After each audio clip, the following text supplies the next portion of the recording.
here how we're doing. Give it a couple moments, see who all decides to join in for the fun today.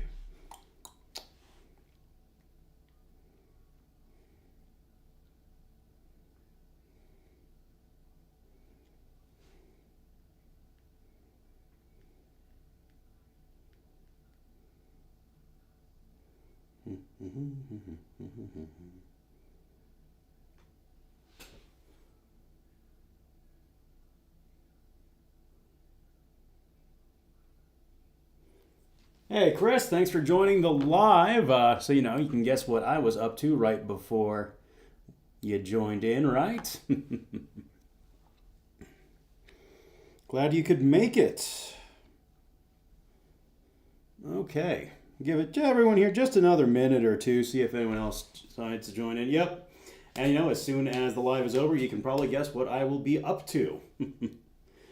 Okay. Yeah, we'll just give it like another minute or so. If it's just you and me, that's cool. I don't mind. This will just be, relatively brief live, I imagine. Just going to be talking about an alternative conjugate split that I'm actually switching one of my athletes over to on his request, as well as doing a live program right using Intermezzo as my base, which again, that's kind of my go-to program. Like a lot of people, they run 5-3-1 when they're between programs. Intermezzo is my 5-3-1. I like it. It's a fun template to run. And really, if you look at a lot of my programs, you can see how it's my baseline and then everything branches from that. Which, really, I think every coach kind of has certain things you'll see within their program that really makes you go, oh yeah, that's a them program. Of course, if you're from 10,000 feet in the air, then, there you go. Yeah. No, I'm not surprised you noticed that. I mean, it's a pretty simple pattern to catch up on. Every coach has their calling card. As far as the boot camp, it completely fell on its face. They say that sometimes I was going to say that the whole thing, it just kind of got smothered in the crib. Didn't really have much interest in it, which, what you're going to do. But hey, you got joined in, so I'm going to count that as a huge W. It was one of those things where part of it was the business mentorship course I'm in said to do one, so I did. I think the problem with that course, I'm not going to say the name, is that they give out very generic advice for just kind of more of the influencer-y crowd, whereas if I look at the people who tend to be drawn into my channel, the people who like what I do, they're a little more specific in what they're after. Really, most of the people who find me, they're finding me on Reddit these days, somewhat on Instagram. You can look at my page. I don't have a big following. I don't care. It is what it is. Would I like to grow it? Of course, because that's a proxy for growing the business. Blah, blah, blah, blah. Anyways, yeah, boot camp, it wasn't very big. Not a lot of people took advantage of it, which is fine. Okay, so let's see here. Let's go ahead and dive in. Looks like might just be you and me today. If other people join in, please just say something in the chat. And actually, you know what? I'm going to put that in a little window here. Say hi if you join in. There we go. Hey, Derek. Good to see you. Or I guess, kind of see you. Sort of, kind of. You just get the... There we go. Perfect. All right. There we go. All right. Yeah, Derek's actually just, about 2 weeks out from his next competition. He's got the Ugly Sweater Christmas Classic. We've been having a lot of fun training him up. We got him to really learn how to use the split jerk technique on the axle, so I think we're going to see some big numbers out of him. But with that being said, let's go ahead and dive in. Guys, I'll let you pick first. What do you want me to talk about first? A live program right using Intermezzo as a base, or the upper, lower, and 2x full body conjugate split? Let me know which one you want me to talk about, and we'll do that one first, and then I'll dive into the other one thereafter. Let's make this fun. Let's get some audience interaction, huh? Need to get some anti-glare glasses, man. That way I'm not squinting so much, too, when I record YouTube videos. Hopefully you guys vote for the same thing. That way I don't have to be the tiebreaker.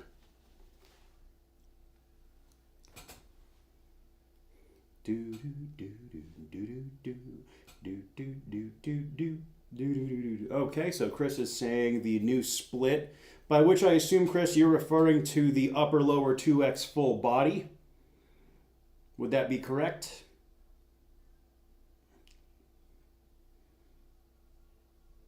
All right, cool. You know what? Let's just go ahead and dive into that then.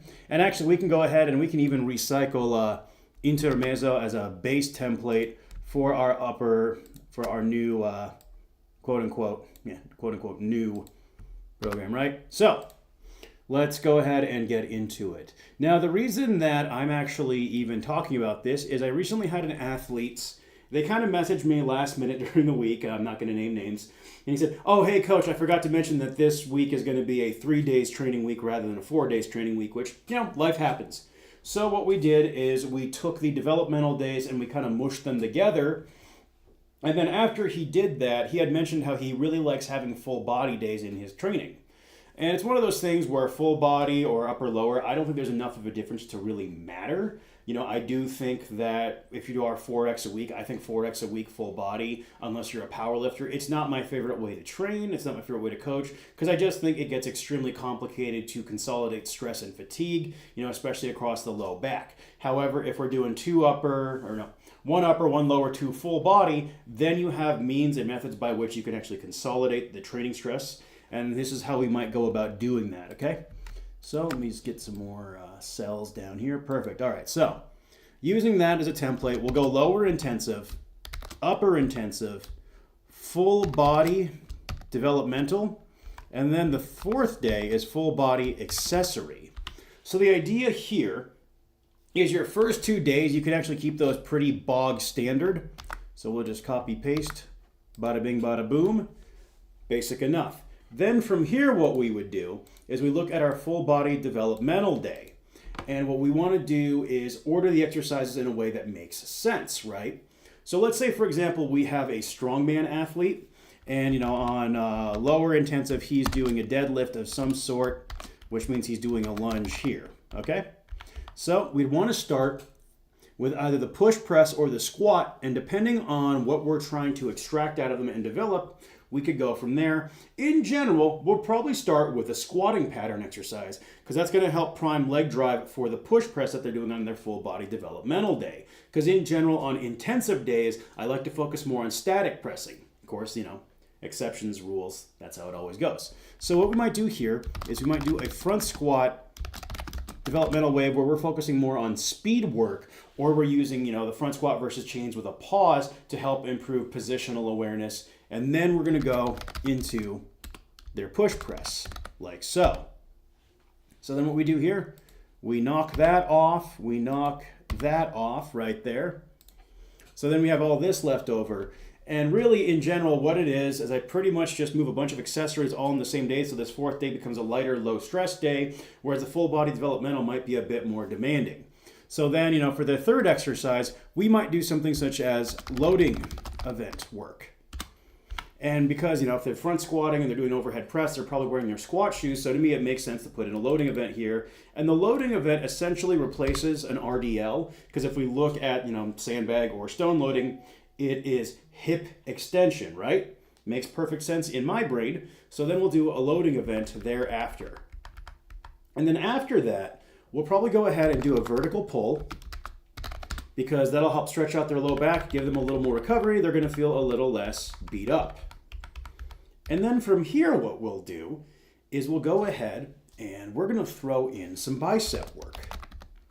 Reason for the biceps is just to have that fit in. They've already done their loading and pulling work. Yes, Chris, squat shoes are indeed beneficial for loading events. And the reason why is twofold. First and foremost, when you have it in the lat phase, you're going to be able to stay more upright and sit lower and get it higher on your chest. So that way, you're not folding over with the implement in your lap. You can actually move your center of gravity back a little bit more and create more false height by getting that thing higher on your chest. Additionally, you could argue that the shoes make you a little taller as you come up, though really you should be extending through your hips, toes, and ankles, so that half inch of heel, 3/4 inch of heel height becomes irrelevant because you're actually on your toes during the main load phase.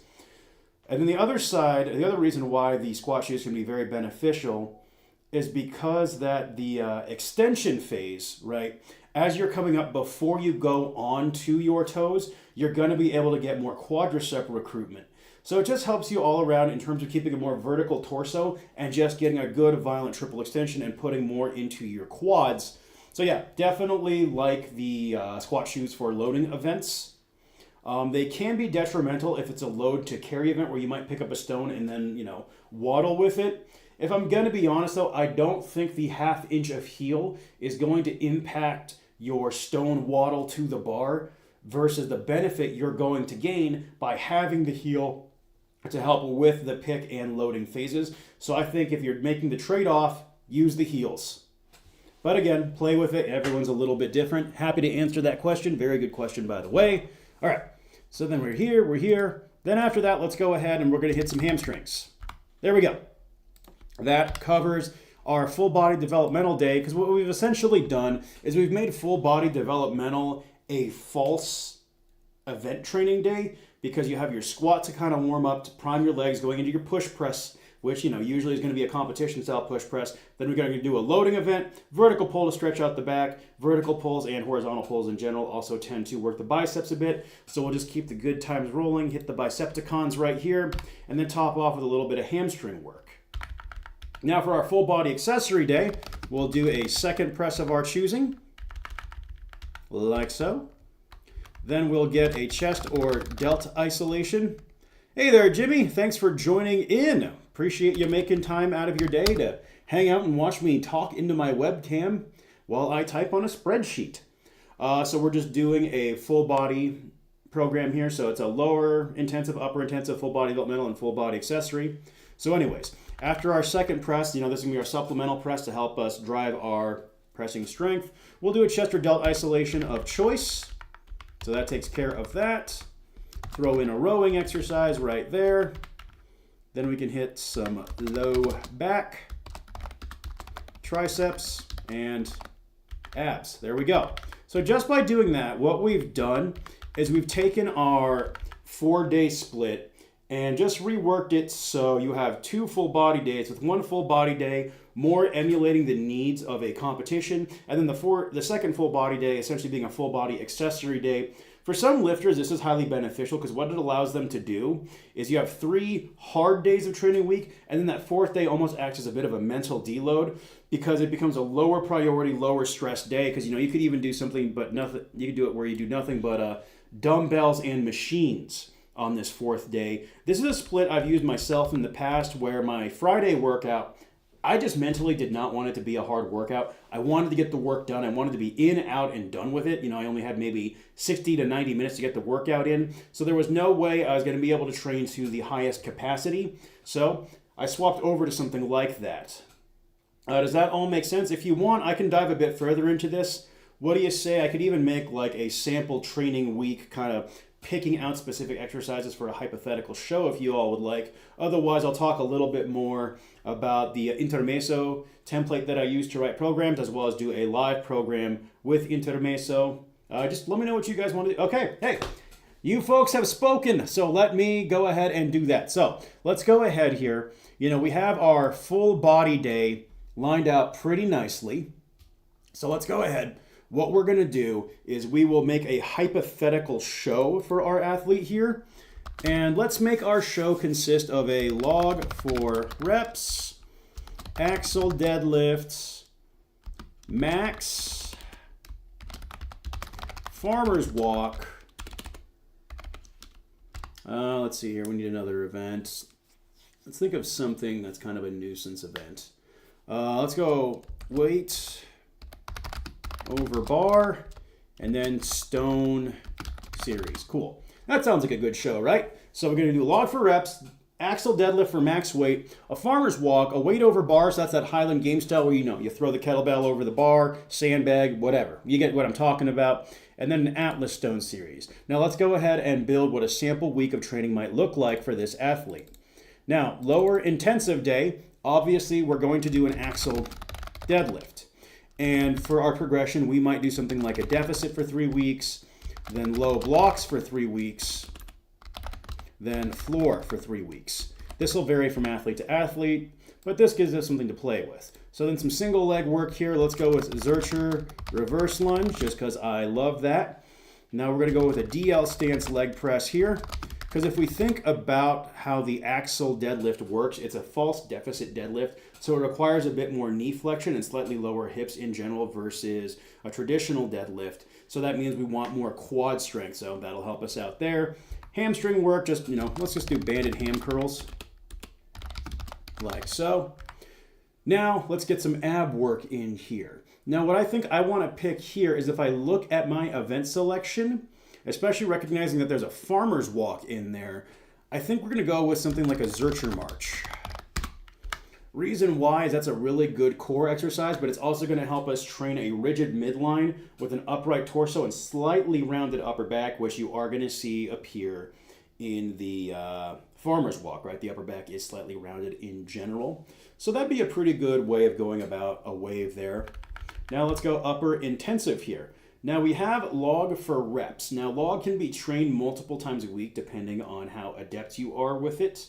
It varies from person to person. Then we also want to think about pressing variations that'll have direct transference to the log. Now for the log strict press here, what we'll do is we'll do my pretty classic approach where I'm going to pick 3 variations. You do 3 weeks at a time. So we're going to do a seated BTN axle press into an SU press. So that's where that's seated unsupported press, right? Because, when I think of the Z press, I think seated on the floor with your feet out in front of you. Some people have said that the seated unsupported press is a Z press. I mean, there's like 20 different names for every exercise, but seated unsupported means sitting on a bench or a box with your back unsupported. And then from there, we'll go into a 60-degree log incline press. There we go. So that'll be that. And then for our second press here, let's go with, we need some sort of press here. Now those ones are all full ROM movements except for the very end. So we're probably going to opt for a partial ROM type. Actually, you know what? No, we're not. We're going to do a close grip axle bench here is what we're going to do.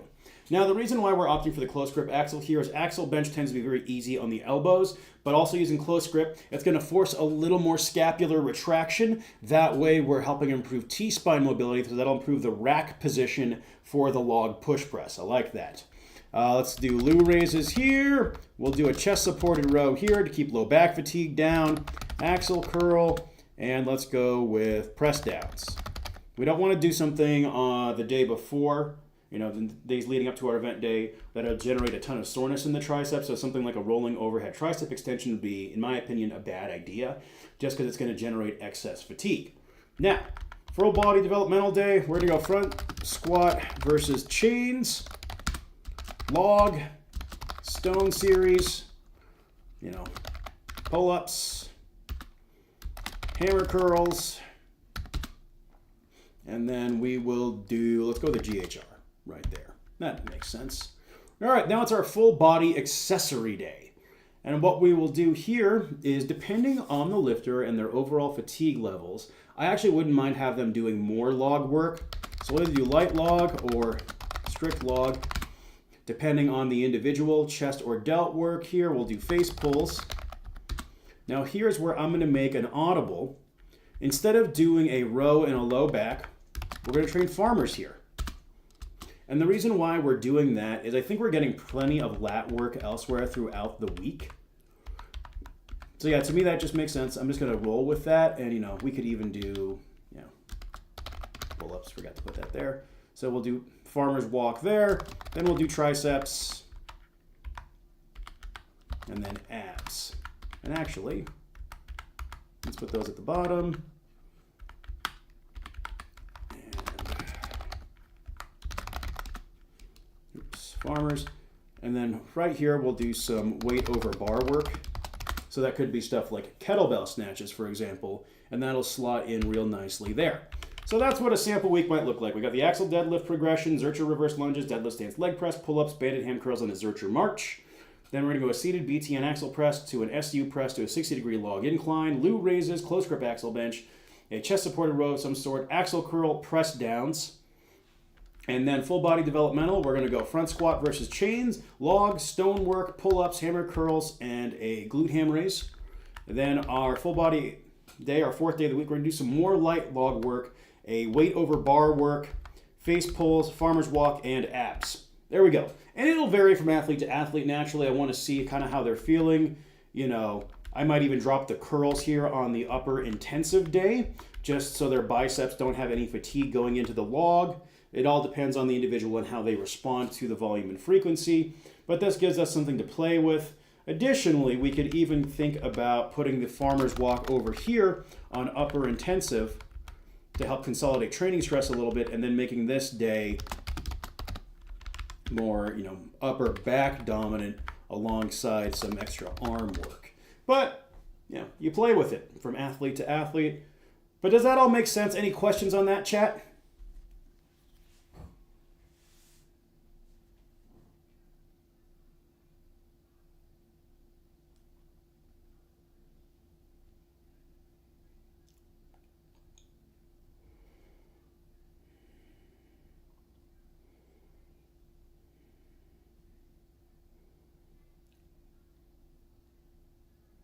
Cool. All right. So in that case, let's go ahead and we'll move along. And then I'm just going to talk a little bit about an Intermezzo base program here. Essentially what I'll be doing is just talking about my next training phase. So I posted this both on my IG as well as on the YouTube channel.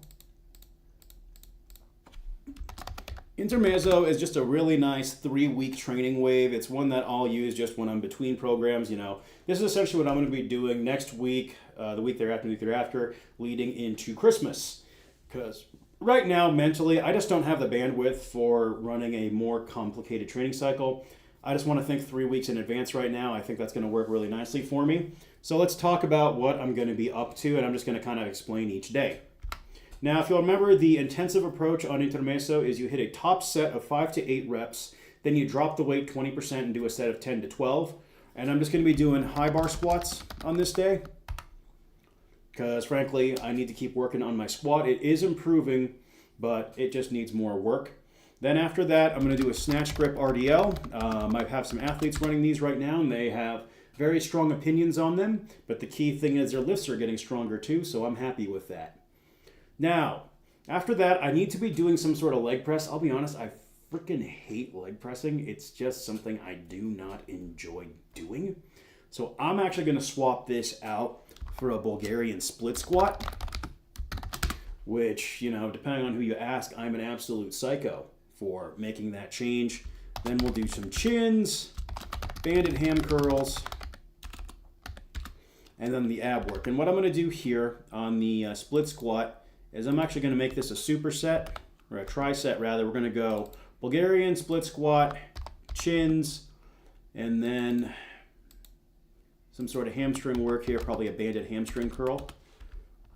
And we'll just do those in rounds, using any standard means, methods, and progression I like. It'll probably be something just keeping it as basic as possible, 3 sets of 8 to 10, except for on the chin-ups where I might need to do something like 3 sets of 5 plus 3, because I'm not quite at the point where I can do sets of 8 to 12 with clean form. I find if I do, if let's say I want to get 12, I'm better off doing 6, letting go, shaking my wrists out a bit, and then doing another 6. Talk about what I like.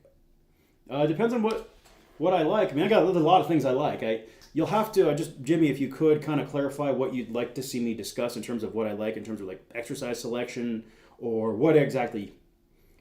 Oh, what I like about the snatch grip RDL. Okay, hey, you know what? Let's talk about it right now.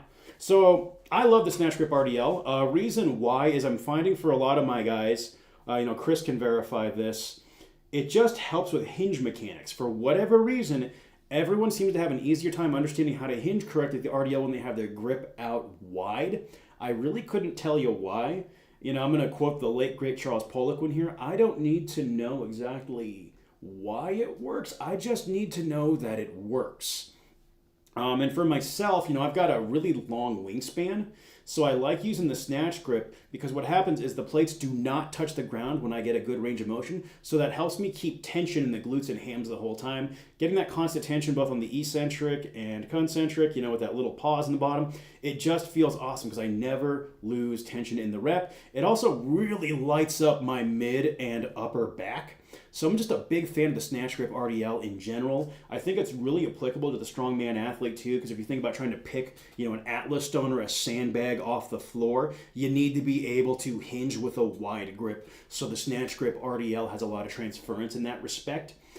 Because you are going a little bit lighter, in my opinion, it does generate a little less fatigue for the athlete. And, I've got some guys on the team who are freaky strong. So it's one of those things, if I can get a good training stimulus with 315 for them versus making them do RDLs with 405, then I think that's highly beneficial because, I got one guy on the team who deadlifts over 700. So for him, I like to make his accessories lighter if I can, just to help give him some, fatigue management.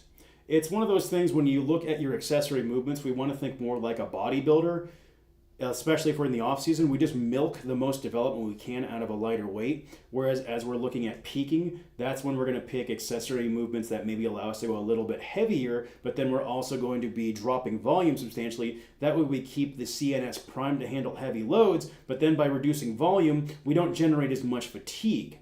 So it'll just vary from person to person and really what we're trying to develop and extract from the lifter in a given training cycle. Awesome question. Love snatch grip RDLs.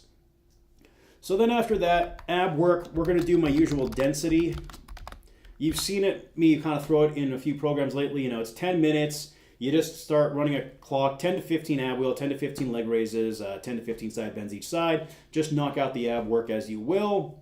It's ab work. Just get it done, honestly. That's all I really have to say about it. So that's what lower intensive is going to look like.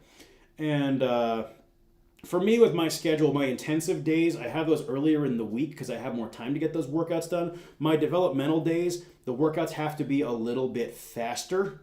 So that's something I have to keep in mind. Pardon me.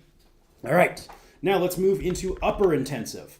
So my main press here is going to be a seated BTN axle. Caps lock? No, not.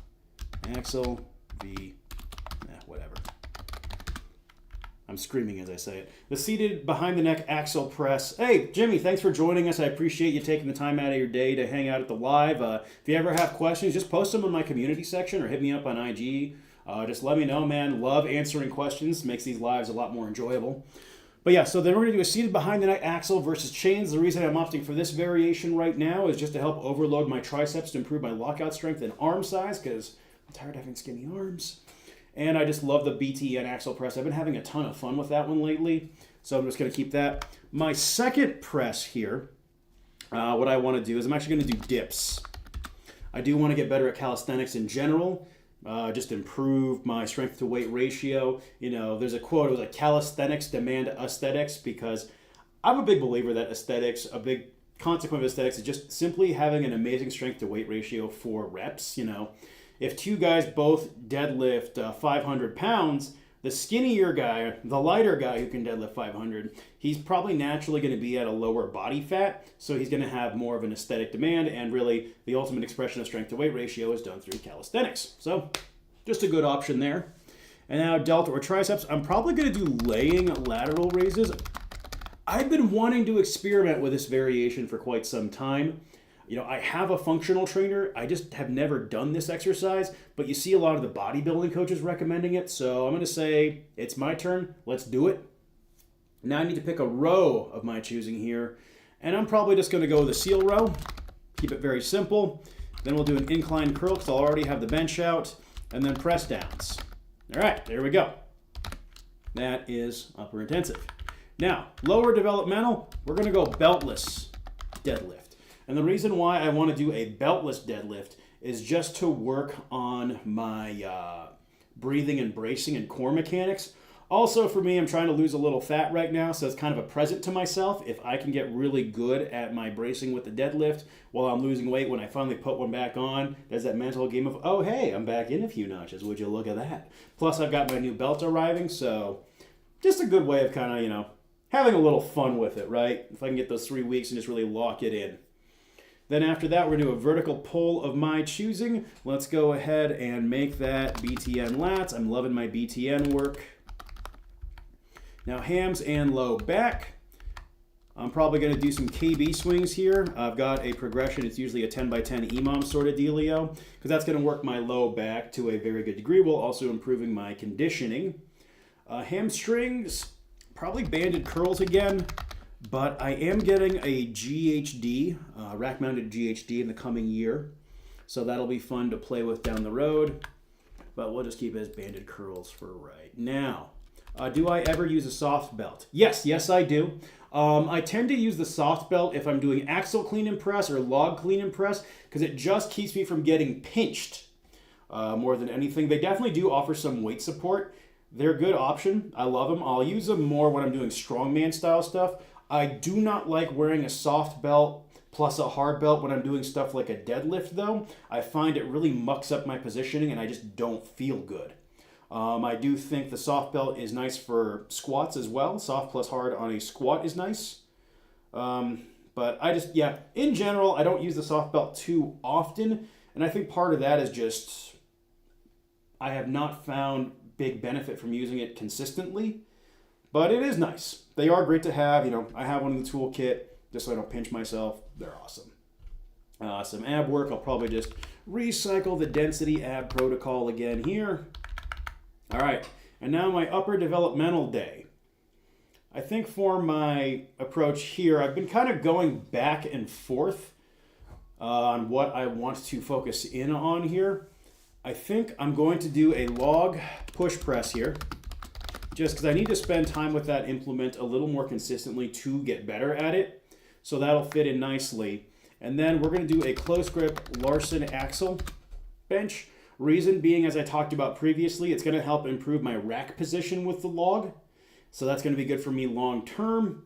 And then, with the log being a partial range of motion, comparatively, the close grip Larson axle is an extended range of motion. So that way it kind of balances out the demand on my shoulder girdle. Chest or delt isolation. I don't do a lot of chest isolation work because I found with how long my arms are, my pecs get a ton of work. So I'm just going to throw in more delt work here. Actually, I'm going to make a quick audible here. So we're going to do some sort of row here. I'm not sure which. Probably a dumbbell row. And I might even superset that with the axle bench just to make that workout go a little faster because this is my Friday session, kind of get out on Friday, right? Then we're going to do upper back hell. And I'm going to steal that from the newest Conjugate program. So that's 12 to 20 each. So you do this as a complex of rear delt raises, and then rear delt was abbreviate that as RD rows. Then we'll abbreviate again RD swings and Kelso shrugs. So you're face down on a roughly 30-degree incline bench, right? You do 12 to 20 rear delt raises, then 12 to 20 rear delt rows, 12 to 20 rear delt swings, and then 12 to 20 Kelso shrugs. Your upper back's just going to be screaming, right? That's going to burn like hell. And I think this fits in nicely on a Friday workout because it's a lot of work done very quickly. Spicy, painful, all around wonderful. So bench press, starting with the bottom position. Oh, a dead bench. Yeah, dead bench would be an option. I could use that. Truth be told, I don't do a lot of dead benching with myself or my athletes unless they're a power lifter or we're really trying to lock in on a 1 rep max bench press. And the reason why is what I have found is with just pure dead benching, it seems like it actually messes up a lot of people's start position and their shoulders don't like it as much. Also, dead bench is better suited for doing a bunch of cluster singles with. So just the nature of the move, because it's better suited for cluster singles as opposed to repetition work, I think it makes much more sense to use in a peaking phase when we're really trying to improve someone's 1 RM. In much the same way like an Anderson squat, which is a squat where you start from the bottom and then go up. You're not doing those for sets of 6 to 8. You're doing those for sets of 1 to 3 typically. So great movements. Just I think in my application with what I'm trying to do in my own training, I wouldn't use it very often. Again though, if I were trying to peak for a powerlifting meet or peak someone else for a powerlifting meet, they'd have their application. Yeah, I do have one guy. We're talking about it. It was weird saying this sentence to him. We were talking about his goals and everything. And, new sentence in my life, I said, there's no reason why I don't think we can get you to a 500-pound bench. Because he's very strong. He benched 370 for 10 recently on an axle. Now, for him, in future training cycles, as we start peaking his bench press, he will see dead bench show up, especially dead bench versus chains and a neutral grip dead bench versus chain. That's going to definitely be a variation that he gets to contend with. And the reason we're going to do that is that's just going to help him build that pure, wild strength off of the chest. And then by using chains, that's going to help overload the Tricepticons.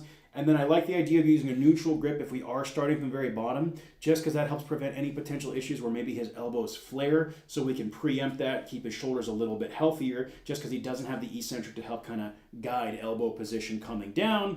The neutral grip would reduce the potential orthopedic cost, shall we say.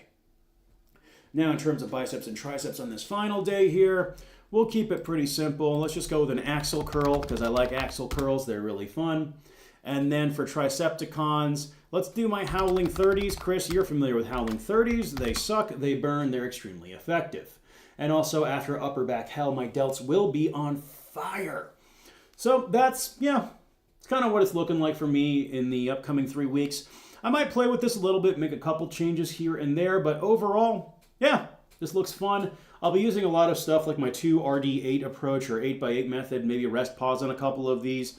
What's nice is I can kind of slot and play with those and see which one I feel like running. Or, you know, even I could do something like 1 week where I do 2RD8, and then the next week I might do a breakdown, which is where you hit a heavy 4 to 6, drop it by 20% for a set of 10 to 15, and then you take half of your top set out for a set of 20 to 30. You know, that might be fun to play with on something like the tricep press down if I really feel like making my arms burst into flames. Yeah, that's pretty much it. I think this was a really fun live. Definitely one of my longer ones. Are there any other questions out there in the audience? Otherwise, I'll go ahead and wrap this up. And Chris, you're right. I do have all my work cut out for me. Oh, yeah. So conditioning, I'll just do that on Wednesdays because I'm going to lift Monday, Tuesday, Thursday, Friday. I'll do kind of a more dedicated conditioning workout on Wednesdays. And then Saturdays, my wife and I go to a different gym, and I'll just go knock out 45 minutes of steady state cardio. Oh, hey, Jared, didn't see you were in here. Thanks for joining us. And even if we look at the program, there's some baked-in conditioning if I'm using stuff like rest, pause, or, you know, in the lower body developmental day, I got the EMOM kettlebell swings, plus the circuit on lower intensive days. So my lower body days, I like to use conditioning adjacent means and methods just because, to me, it makes sense. I don't really like ultra-high volume work for lower body. And for me, at this point in the game, I question its value. Whereas for upper body, you know, I'm not very muscular upper body wise, and my lifts relative to my lower body need more love, right? Sure, I've got long arms, so naturally that makes pressing movements a little harder for me. But hey, I could sit here and I could cope and make excuses, or I can program in such a way that my lifts become stronger than my excuses or the excuses people make for me. Because heaven knows I've had people tell me, oh, you can only deadlift so much because your arms are so long. It's like, cool, I also bench 3 plates, get out of my face. So, you know, say what you will. Any other questions, though, everyone?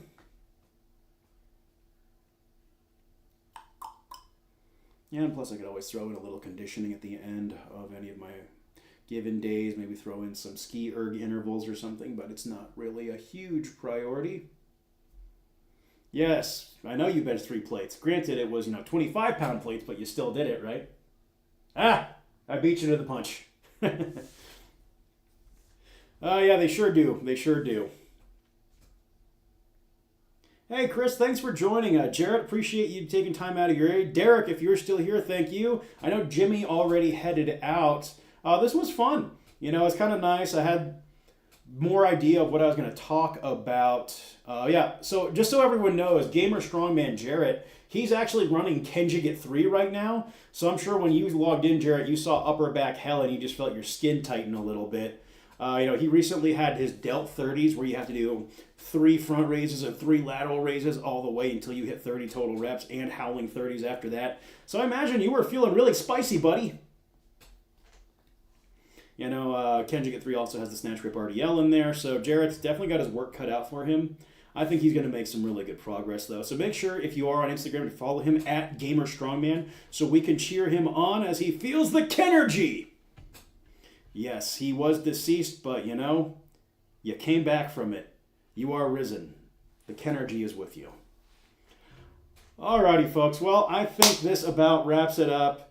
Appreciate you all taking the time out of your Sunday afternoon to come and hang out with me while I sit here in my office and talk at my webcam.